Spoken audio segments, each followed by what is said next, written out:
What's going on, guys? Hope everybody's doing well today. It is Saturday morning. Just made it back from Texas last night.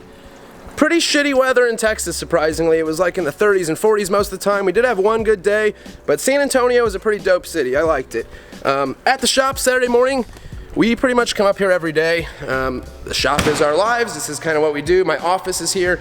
So today we're doing some cleaning up top. We have this little up top area here. We're gonna close that off, kind of make some nice storage space out of it. And I have some guns I brought up here. I'm doing some work on a couple guns today that I wanted to show you guys, and it kind of brought up a good topic. So some of the guns I brought up today are this Beretta 92, Beretta Cheetah 84, Ruger LCP2, and Smith & Wesson Bodyguard 38. Now let me get the camera set up a little better here, and I'm probably gonna have to move some lighting around. But New Year, I hope you guys had an awesome New Year's. And this looks like shit still. I hope you guys had an awesome New Year's. We were in Texas for New Year's. We really didn't do a whole lot. Met some pretty cool people. I did have a good time in Texas, but am also happy to be back.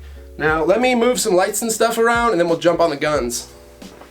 There we go. So what we have here, laid out a couple guns. One of them we're gonna be working on today, specifically the Beretta Cheetah 84. The Beretta Cheetah 84 is a badass 380. This is a little on the pricey side for a 380. The Beretta Cheetah 84 was starting to be manufactured in 1976 by Beretta, and they did an amazing job on this gun. This is one of those guns you pick up and you just know that it's a quality build. Nice stainless magazine to match the stainless finish on the gun, and everything about it is just fit very, very well.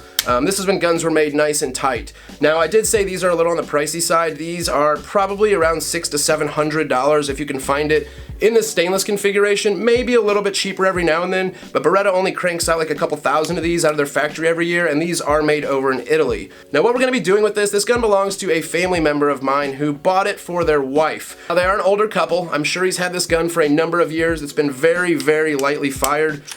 Very nice condition, but he bought this for the wife to carry, and she's having a hard time racking the slide. Now that's understandable. A lot of these mouse guns you get into, and that's not even necessarily a mouse gun, but a lot of these smaller 380s, like this is the Ruger LCP2, not the easiest little gun to operate. One thing I really wanted to touch on was buying a first gun for somebody, whether it's your old lady, girlfriend, sister, brother, dad, it really doesn't matter. You really need to make sure they can operate that gun. I know a lot of people who end up buying a gun, they can't operate it, so they throw it in the top of their closet and they're like, well, I guess if something ever happens, it's there. No, that's probably not a good thing to do. So another thing that I see people do, they buy 380s or 38s for like first time gun buyers. Nothing wrong with a 380, but make sure you can operate it. People see these mouse guns and they think they're small, they're easy to use, they're compact. This gun is a lot more difficult to use than say a full-size, Beretta 9mm or full-size whatever. So when I take people shooting, I like to give them, a smaller gun like this, let them shoot it, and then give them a full-size gun. Now I do understand you're not gonna lug around a full-size gun as easily as you're gonna lug around, a little mouse gun. But at the same time, you need to make sure you know what you're buying. You need to make sure whoever you're buying it for or yourself can operate the gun. Now I wanted to bring my Smith & Wesson 380 Easy up here. I completely forgot. Great example of a 380 that's super easy to operate. Whether you have arthritis, whether you are an elderly person, the 380 Easy is an awesome gun. I really like the size of it as well because you get just enough purchase on there where it's not like a tiny little mouse gun with your fingers hanging off. And this is an extended mag I put on the Ruger LCP2, but when it doesn't have it, pretty small gun. Now that's good for a lot of situations. I don't really carry this gun a lot, but if I ever need to carry a gun and I don't have room to rock one on my waist, I don't have room to carry a bigger gun, things like the Ruger LCP2 really shine. Now back to the Beretta Cheetah 84. What we're going to be doing with this gun is replacing some springs. Now as I mentioned earlier, the gentleman that bought this for his wife, she's having a hard time pulling the slide back, and it is kind of a stiff gun. When he first brought it up here, I was like, drop it off, let me see what I could do with it. I did some polishing, did some cleaning, just checked the springs overall, made sure nothing was wrong with it, because he claimed that the gun was pretty easy to use as far as reciprocating the slide when she first started using it, and then it got harder over time. Now that's not really a very common problem to have. I would say that her strength probably weakened over time, but this gun comes factory with a 15-pound recoil spring, so I went on wolfsprings.com If you guys ever need to order springs, Wolf springs are probably some of the best springs in the industry, but I went on Wolf's and I did order a 14-pound spring. You don't want to tinker with the weights of your springs too much unless you're building like a race gun and you're going to tinker with it and really fine tune it.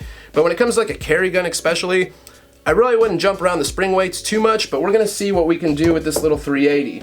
Now, on another note, I did find some property to shoot at, so we will be getting out, getting some videos done, actual shooting videos, and I'm completely thrilled about that, the fact to film some videos out at the range, but I'm also just so ready to get out to the range. It seriously has been like 3 months, I want to say, maybe even 4 months since like I have fired a live round out of a gun, and it is driving me nuts. So we definitely need to get out sooner than later, and right now we got a bunch of snow, it's a little icy, it's a little cold, but that will definitely not stop me from getting out and doing some shooting.